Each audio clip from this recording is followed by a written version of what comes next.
Oi, oi, hello and welcome to another Which Bookie YouTube preview. It's the final day of Royal Ascot, Saturday, day 5. We'll be going through every single one of the races, giving my and Will's thoughts on each race.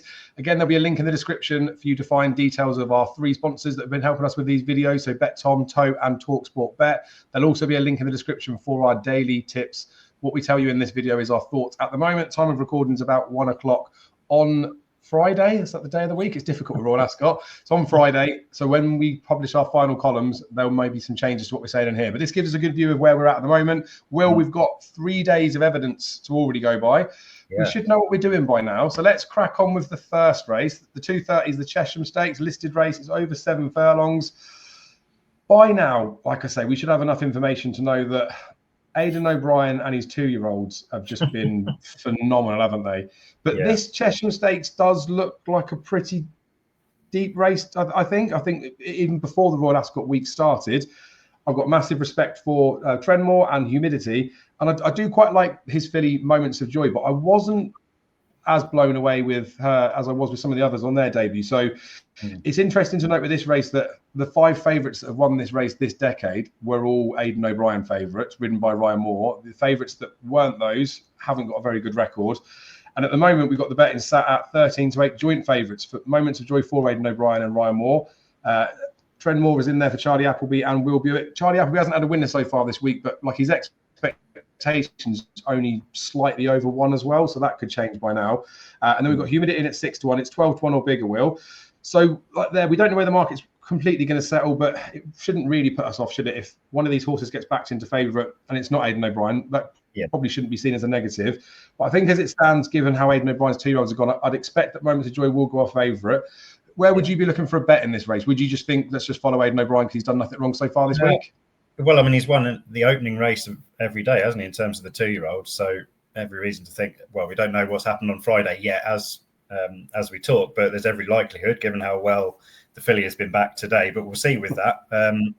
Look, Moments of Joy was there was a lot to like, I thought, about her debut. In that, I mean, they went very steady, and she kicked to the front, and then she wasn't doing a tap in front, to be fair. And when Little Sure Shot came to her, you could visibly see her stick her neck out again and go again. For all the world, I think she's probably an Oaks filly for next year.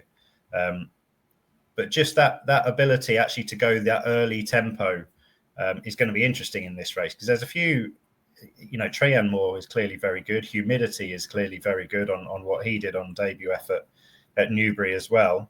And I think in terms of a bet, the one I'd be looking towards is Fozzie Stack's The Secret Adversary, actually, with Shamey Heffernan on board, bidding to try and get one over his old employers, of course, in the shape of Ballydoyle. And I was really impressed by what he did on his debut at Leopardstown as well, over 7 furlongs in a maiden there, where he set a strong tempo, went clear, and only just got run down late by Italy, who, by all accounts, is one of Aidan O'Brien's sort of more like higher ability 2-year-olds actually this season, and one that I'm excited to see when we next see him. So The Secret Adversary at the prices, definitely. I mean, it'll be interesting to see how things pan out today, but 12-1, something like that for The Secret Adversary on that evidence, on the form of what he did at Leopardstown, I think is not bad each way price, really. I can see him. I'd be surprised if he doesn't beat at least one of the top 3 in the market, let's put it that way. So possibly an each way bet. Wait for the column on tomorrow morning and we'll see, but certainly intriguing options. Yeah, I like that. And we've got 9 runners. It's 3 places. I like to moan about the each way places, but I feel like it's fine in here. And you've mentioned he should be able to potentially be able to beat one of those top 3. It's very unlikely when you get 3 real good looking horses that the race will be run to perfectly suit each of them. Sometimes it can be a tempo thing, or even like where they're on the course and things like that. But like, it's going to favour one of them over the others, probably. That's why they tend to win these races. And then if it's so bad for the other horses that have tried to do something that wouldn't be in their comfort zone, you do often get something flopping, don't you, within there? I think my mind would be on Trenmore as the most likely winner of the race. I'm just terrified to go against Aidan O'Brien and Ryan Moore, to be honest with you. I think this horse looks very good. The novice race that he won at Newmarket, they won it with Ancient Truth. It was the late Ancient Truth the year before. That horse went back to Newmarket again and then went to the Superlative Stakes. I think that's what they're going to be doing with this horse. Like, I think he is top tier. And it's difficult to to get away with, I think, how impressive he was, because obviously the horse is what you're watching when you're watching a race, but watching the jockeys as well, sometimes they can look like they're traveling, but the horse is going like the clappers underneath. Will Buick was visibly not all after this horse on that debut. And when he did ask it for a little bit more, he looked like he had so much more in the locker as well. So it's hard to know where his ceiling is, but even if he just ran to what he did on that first debut, I think this filly will have to go some to beat him. But yeah, it's going to sort out a bit of a pecking order. There's just not enough attraction in the prices at the moment for me to want to back Trianmore. If he was pushed out more towards a 2-1, then I would make him a bet. But when they're sort of 13-8 joint favourites, I wouldn't have a preference either way with them. So as it stands, maybe no bet, but Trianmore would be the one that if I was parting some cash in the Chesham Stakes, that is who I would be parting my money with. I think Humidity's a full brother to Holloway Boy, isn't he? Because he won this on his debut, didn't he, a couple of years ago? It's crazy to think that, but he's probably, looks like an obvious one, but it looks a good renewal in my mind. It's better than a listed race, I'd say, is my opinion. Right, second race, Will, the Hardwicke Stakes, Group 2. I mean, I don't even know how this is a Group 2. I know we've got lots of horses in here that maybe haven't even won at this level, but it's a proper race, this one, over 1.5 miles. I say it's got all the good names in there. You run through the list of horses that are in it. So I'll go through the prices. Rebels Romance 5-2, Al Riffer at 9-2, Ghostwriter at 6-1, Space Legend 8-1, Al Arzi 10-1, Epic Poet 16-1, Sunway 18-1. We've got Palladiums in here with Ryan Moore on top. We've got Burdett Road, Candleford, Table Talk, Benham Justin. Loads of good horses in here, Will. Yeah. I struggle to work out exactly what I would do in this one. Like I try to make a tissue in some races to see if I can spot a bit of a discrepancy between what I think in a race and what the bookies think. They're all sat about where they should be, I think, on the top prices in my mind. Yeah. I do like Rebels Romance. I didn't really like the performance last time out carrying the penalty. I know it was a good performance to still win with the penalty, but you look at Sweet William only being like a couple of lengths behind, and then Epic Poet that he's got a £5 swing with now. Like he still should have been beating him more than he did, I think, in that race. For all that I respect him, he's got the highest rating in it. I don't think he does his best running on this side of the sea. Like he's got an official rating of 123 because of what he's done in Maidan, as far as I'm concerned. So fully respect him. I think he has got a favourites chance, but not for me. Al Riffer with the blinkers going on now. Again, you could see it, but man, not really sure. Ghostwriter, that they've all got bits of formula that would suggest they've got a chance. The one I feel like I might want to take a chance on, Will, and I feel like an idiot for saying it out loud, so please don't laugh just yet. But I feel like Al Arzi at 10-1. There's a couple of firms offering 4 places. I feel like he's the type of horse. Of course, he can just completely blow up, couldn't he? But the ride that Kieran Fallon gave him last year in the October meeting at Ascot was just a terrible ride. Like left him with far too much to do. And I know that the form with Al Kareem had been he'd been beaten by the horse before, and people would say it still would have stood up. It made no difference to it. But I think Al Arzi is just one of those lazy, idle horses. He's never won anything above a Group 3, but he's only, which is I think strange for an 8-year-old. He's only ever run in 2 Group 1s. One of them was the Coronation Cup when he was at Epsom, and then he got beaten a neck by Pile Driver, he's a very good horse. The other one he was well beaten in another race, but it was a big price. He's running 1 Group 2 that he was a 2s on favourite, and he got beaten a neck in there. So even though he's never won higher than a Group 3, he's not had many chances to do it. And I think because he is a bit of a idle horse, he just goes as good as the horses around him. And I thought that Sandown run at the beginning of the season had all the good names in there, and he did exactly that. He was sort of unexpected to do what he did, but he just showed that he's just a very class horse on his day. So I know there's risk attached with him, but I just think at 10-1, I'd rather take the chance on him, because if he does show up a bit, I think he will definitely make the frame, and he's got a very good chance of winning it. I think if he does show all up. Some of the other ones have got a few question marks, and they wouldn't be sort of as attractive each way opposition, I think. So I think I will be wasting some more money on Arzi, is what it feels like. But I do genuinely believe that he has got the capabilities to win this. But maybe I'm being a bit silly with that, because it's a Group 2, but there's lots of potential Group 1 horses in here. The ones that are short in the market, especially like Rebels Romance and Al Riffer, Will, they've probably got a genuinely good chance of winning the race, right? Yeah, Rebels Romance, I mean, he's a really likeable horse, and connections will love him because he's won in excess of £10 million for them by winning some globe-trotting Group 1s, of course. I think the run in Maidan in the Shima Classic was a really good run, but he was probably benefited from racing close to the pace behind Danon de Seal that day. Mm-hmm. That's high-class form without a shadow of a doubt. And I think at York last time out, the Yorkshire Cup, 1 mile and 6 isn't really his trip. He was ridden to try and essentially just get home and win that particular race. So I don't think you can judge him fully on that. But I would sort of agree that he's probably not that top-notch 1.5 mile horse, despite the amount of money he's won, of course, over the years. But that's through good placement and the types of races that are around. He was third to Goliath and Blue Stocking in the King George and Queen Elizabeth Stakes last year. That's pretty solid form, but it's not unbeatable form.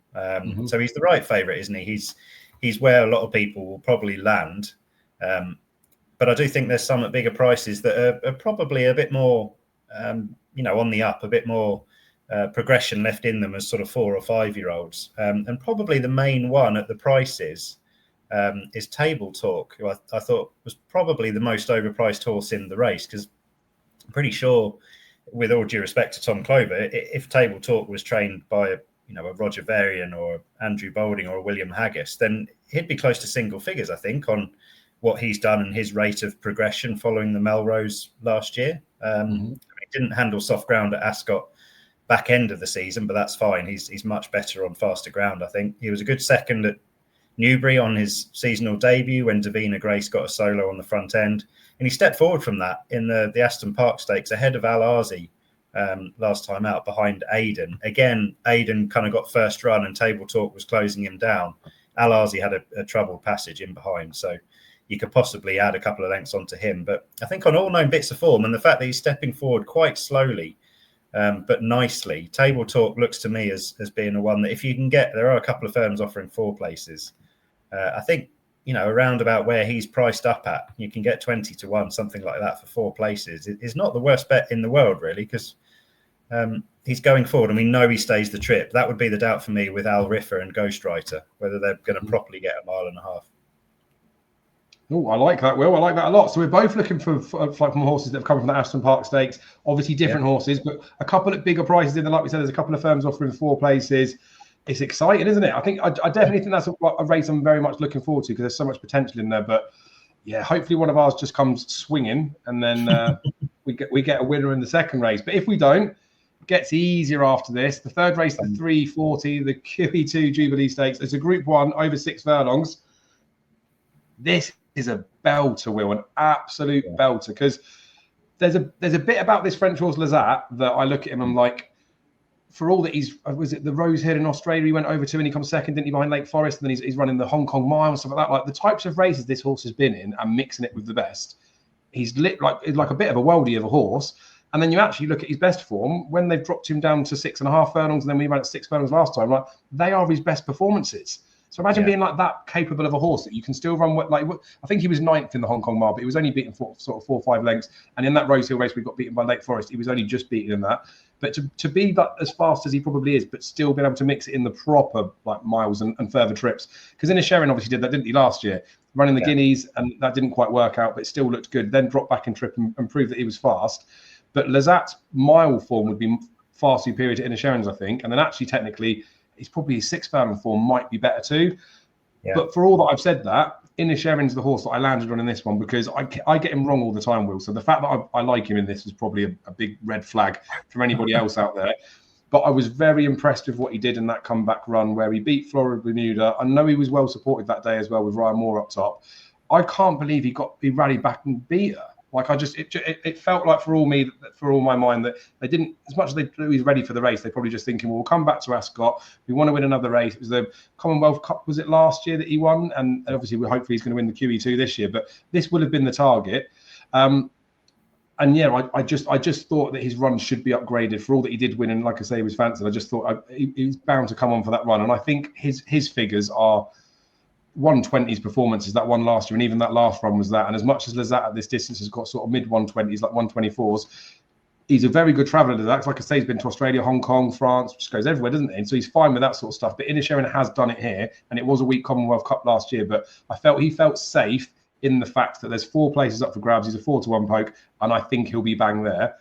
There's loads that are further down the line as well, though, that have probably got chances. Like Flora Bermuda, the one I'm talking about, been picked up by Wafnan, isn't it? And then she's a 10-to-1 poke, but she's getting nibbled in there. And if you like Inisherin at the prices, there's no reason why I wouldn't want to like her as well. But yeah, I'll leave it as that, because I do feel like I'm probably being an idiot and not backing Lazat, because I think at 3-to-1 he probably does represent a bit of value. I think he's definitely going to go off short than that. I feel like Inisherin might be the weaker one, so we just might get a bit of a better price for that each way concession on him. But it looks like a really good race, Will. Where was your eye drawn in this one, though?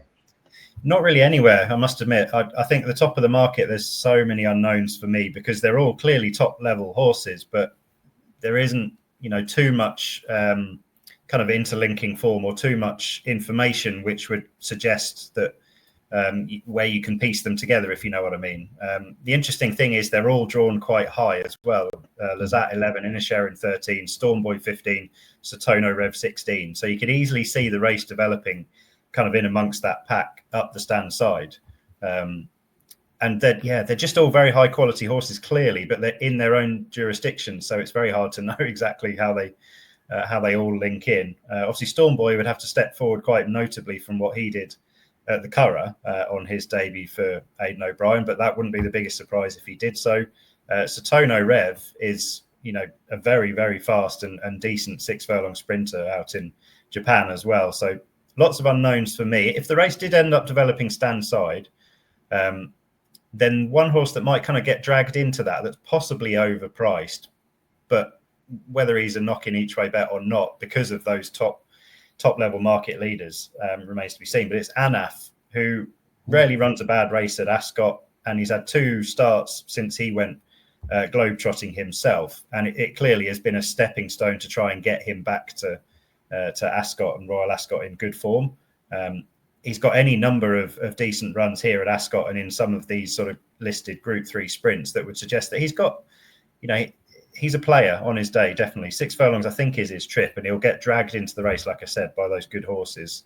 And he might just surprise at the prices. He'll most likely finish 7th or 8th and run above himself.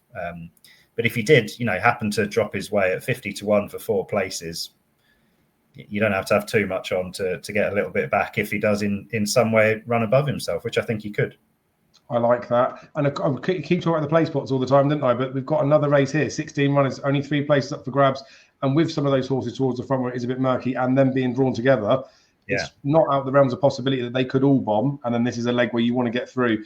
The one I'll just quickly mention before we go off is Elite Status, because I did fancy him in the race last time when he was up against Inisherin and he was weak in the market, didn't get like a complete clear run, but there was no excuses that day. Like Inisherin was just the better horse, which is what made me feel like this is the race for him, even a long time out back there. But he's 20-1 Elite Status, and he's definitely better than what he showed in that race last time out. So he'd be another one that I think, from like a play spot perspective, I think he could be in there. And I'll definitely have something on him as well, because if it does turn out that the more prominent ones in the betting cut each other's throat, or he doesn't quite work out, Elite Status doesn't have that much to find on his best form. I touched on Lake Forest with what that horse did in that Rosehill, and Elite Status did beat Lake Forest at the start of last season as well. So there's bits of form with him that suggest that he's probably overpriced, and on his best performances, he's put in high 110s as well. He's only a couple of pounds off of what Inisherin and Lazat can do at his absolute best, and he's entitled to have come on for that run last time. Like I say, he was weak in the betting, but yeah, looks a fierce one. Does it get any easier a little bit further on, Will? We move on to the Jersey Stakes, Group 3, over 7 furlongs, 420. We've got 15 runners in here. Some firms are offering 4 places. That's quite generous of them. There's a few at the front of the market that have all been nibbled as well now, Will. So we've got Ramuz is 4-1 top price, but as short as 3-1. Comanche Braves, a general 4-1 shot, but you can still get 9-2. Marvel Man's a general 5-1 shot. Then it's 15-2 or bigger the rest. It's a race, I'll be honest, I haven't spent too much time looking at it, because when I did start to, I got in a bit of a mishmash with the front 3 at the betting, and I could make a bit of a case for all of them, but not confidently being able to put them in any sort of pecking order or find any inch of value in here. So I'll revisit the race to see if I can find anything, but my early work on the race would suggest I'll probably not be having a bet in the Jersey Stakes. So is there anything that took your eye in here? Because there's some big prices and there's a few places up for grabs. There is, 15 runners again, so draw might play a part depending on how things pan out today. Obviously, if Standside is favoured again, which it has been over the last day and a half at least, then of those at the top of the market, the one that I'd be most keen on at the prices as well is Marvel Man, given his draw and what he's done since he's come back this season. Obviously, that Kempton win was very, very smooth, very easy, did what he needed to do. And then the second to Cosmic Year at Newmarket, I think, was an excellent run. He kind of set the tempo, set his own fractions on that occasion. He might well be a better horse when he just sits in behind and takes a lead, actually. He's had to do a lot of his own donkey work on a couple of occasions. So he'd be one that I'm looking at to see how things pan out today with regards to the draw. And 5-1, 4 places, if the draw is favouring Standside again, looks to be a pretty interesting option. And potentially another interesting option is One Smack Mac for Ger Lyons. If again Standside is the place to be, because I quite like his form at Cork on penultimate start behind Lady with the Lamp, who I think might run quite well in today's Commonwealth Cup. Obviously, if that's not occurred, then scrap what I am about to say about One Smack Mac. But he's a horse that I think is improving, and I think he'll love fast ground and 7 furlongs at Ascot. He's 20 odd to 1. So that's another one on my radar. But similar to you at this stage, I'm far from too dogmatic on those, but certainly early thoughts. I like that, and I do like One Smack Mac as well. That's one of the ones that I started looking at. He's a horse that, being an Irish runner, and maybe the weather's a bit more wet over there, especially like this season. The couple of runs that this horse has had, especially when it's behind Trinity College as well, the ground was just gone against it. That was like nearly heavy ground, and the time before when it ran on soft was well beaten as well. So that was one that I had as a big green tick for that. This ground's going to see improvement, because on figures, some of these horses will need to improve a little bit, but there's every reason why a horse like that one can. So, I mean, maybe you're talking me into a bet, Will. This is good. But 25 to 1 top price, that one, 4 places up for grabs. Very interesting, because all the money at the moment seems to be for those at the top of the market.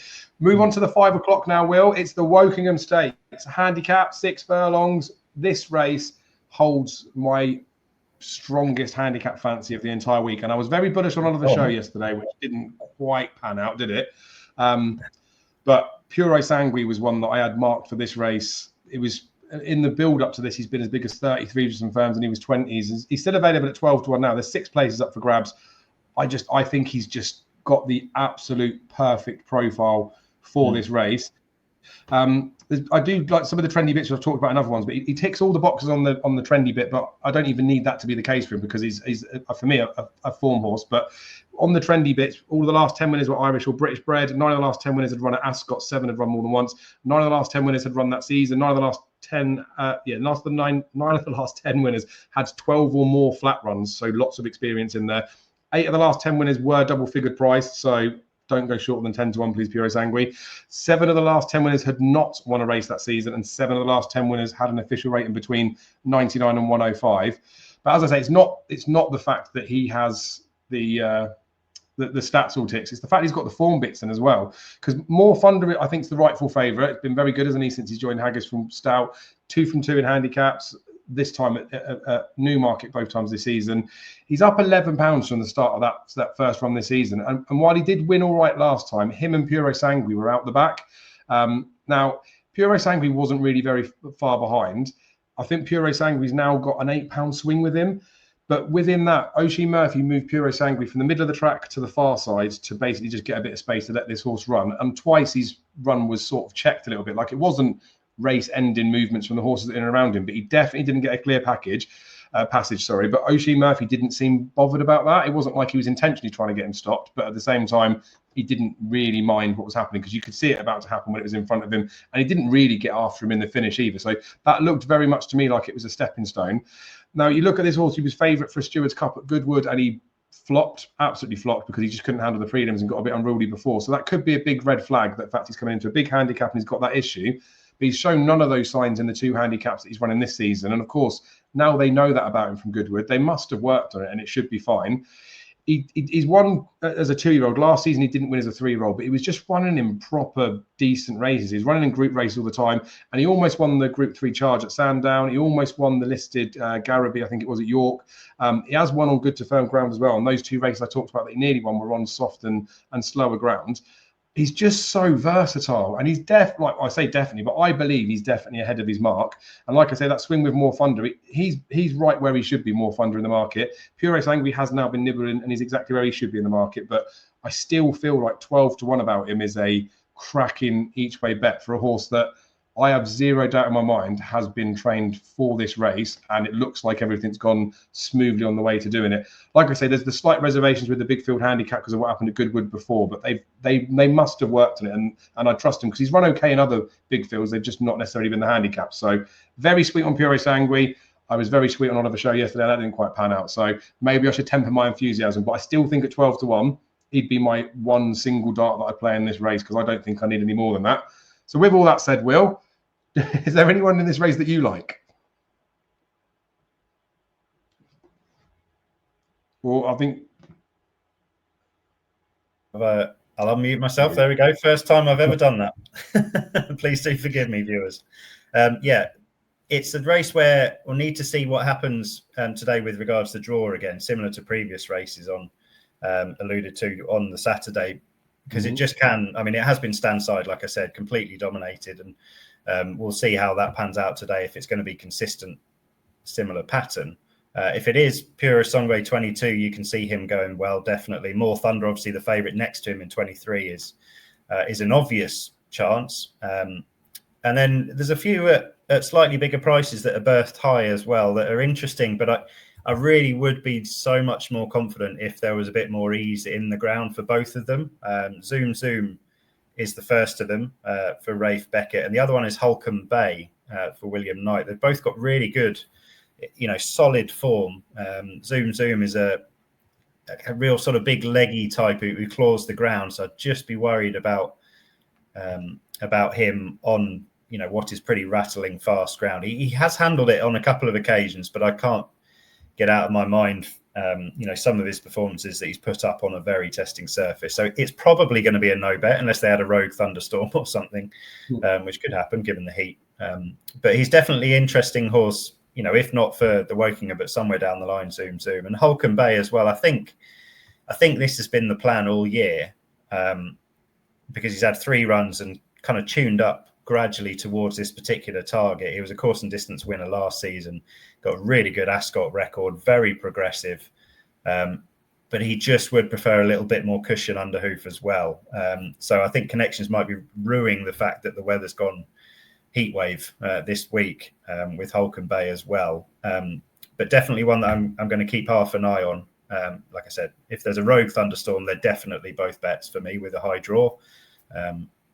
But yeah, a bit more work and a bit more water under the bridge to flow before we figure out exactly who's going to win the Wokingham, I think. Yeah, fair enough. And it is a big field handicap where lots of these horses will be tuned up for it, and they may not get their chance this week to get their best conditions. But at some point in the next few months, these horses are potentially worth having on your radar, I guess, for ones that might go and do it. Especially Holcombe Bay when Oisin gets back on, but he's decided to go with Pura Sangre because he knows. Yeah. He must have read my column earlier.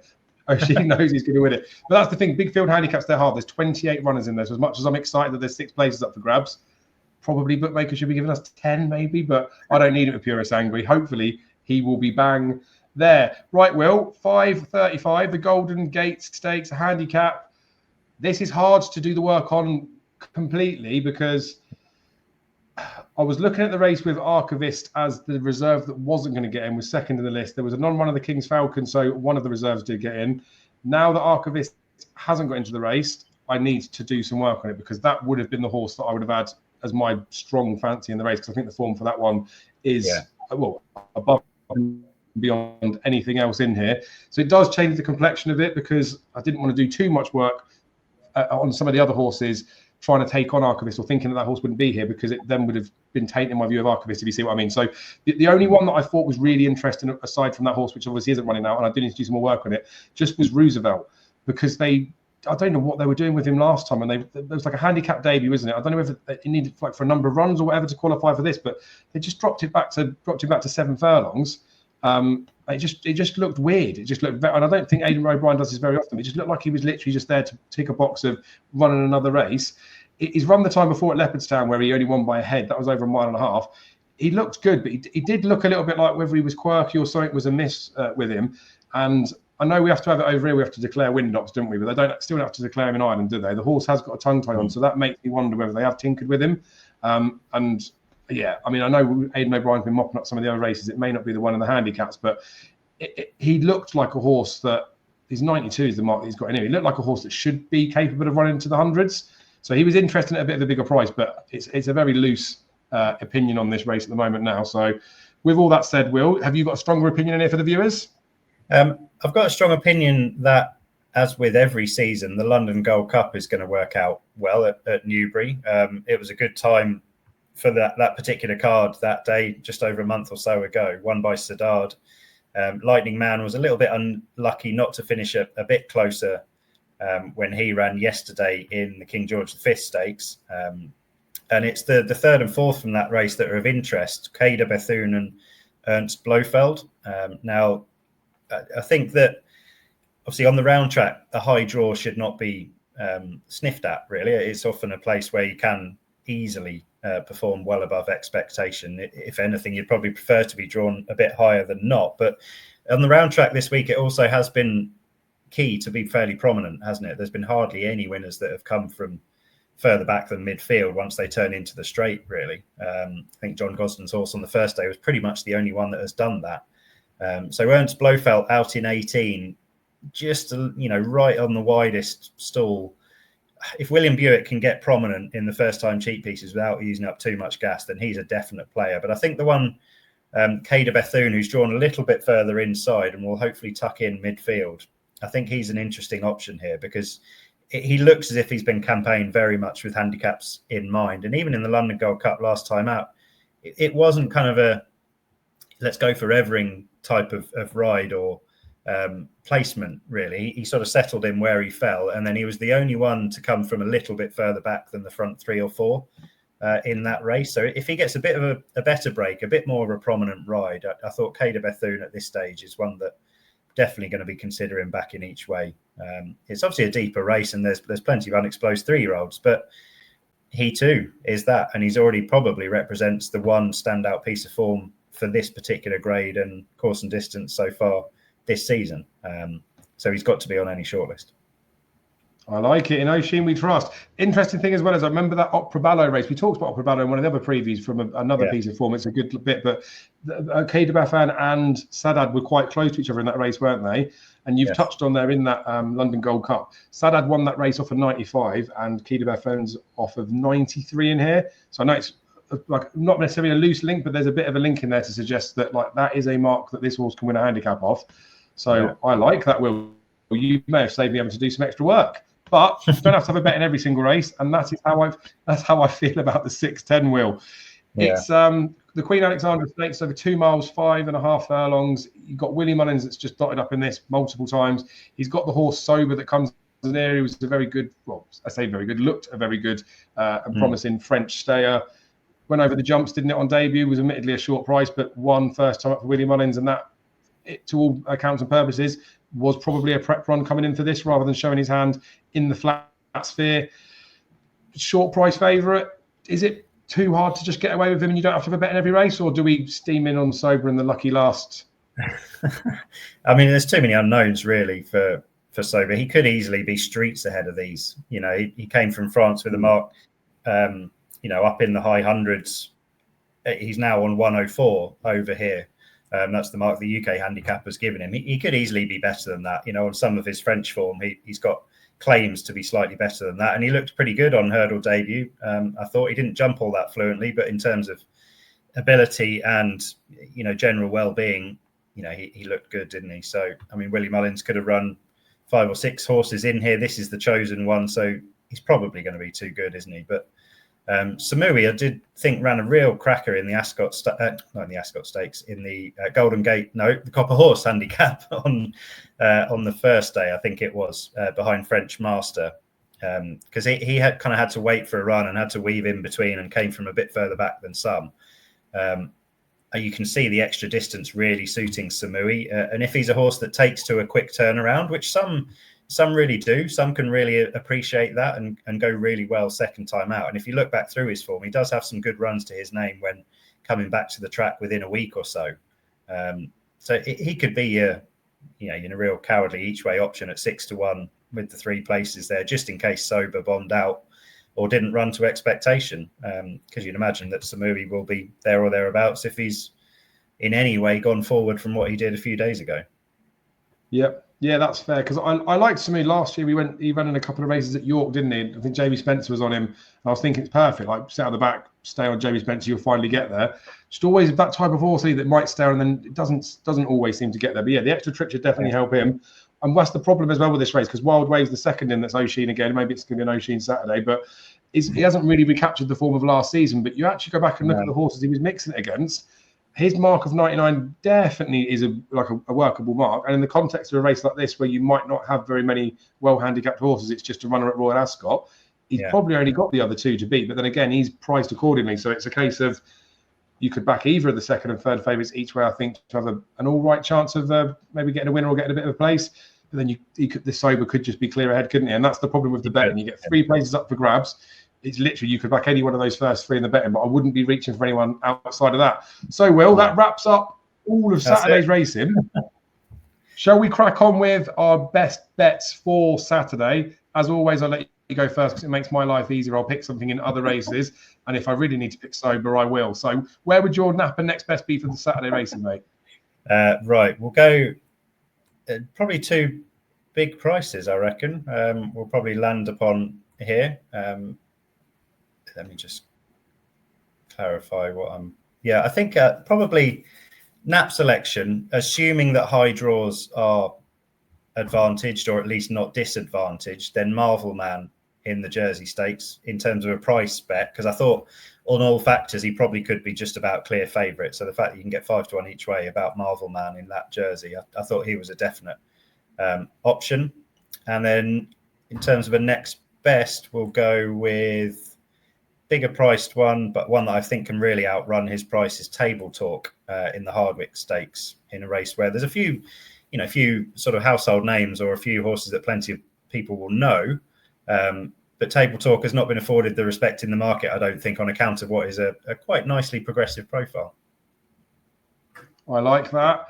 I still don't feel like I've had enough time to work up my team. Pure Angry will definitely be one, though. I really think that horse has got a phenomenal chance in the Wokingham. Of course, an each way price. I know that's all relative as well, but 6 places up for grabs, 12-20 at the time of recording. That looks more than fair. I was going to put Al-Azi in, but I don't want to go against you in the Hardwick Stakes. I think do it. It's fine. I think I'll circle back. We'll give the viewers a lucky 15, but I'll circle back to the Chesham Stakes. So I talked about the fact that I didn't want to be an idiot and take on Aidan O'Brien and Ryan Moore, given how they've run. But Tram Moore was one of those horses when I saw him on debut that I thought that is like a 2,000 guineas horse. That could be a potential Derby horse down the line. And I don't want to get away from that just because he's running against another nice prospect. They've got to prove themselves at some point. And I see no reason why Tram Moore couldn't prove himself in the opener on Saturday. Right, well, that wraps up Royal Ascot. Fingers crossed we get some luck on Friday and Saturday. I really appreciate your effort and time this week. It's really good to talk horses, but it's good to talk horses for someone like yourself that knows what they're doing. We will be back at some point with some more previews. I don't know when we'll be doing it. We need a bit of a nap in between all of this. But again, thank you guys for all your support for watching this. Links in the description, as I've already mentioned. Like the video if you want to like the video. Subscribe to the channel if you haven't already, and you can do. And then drop a comment below of what your best bet might be for Saturday too. And we will see you all again very soon.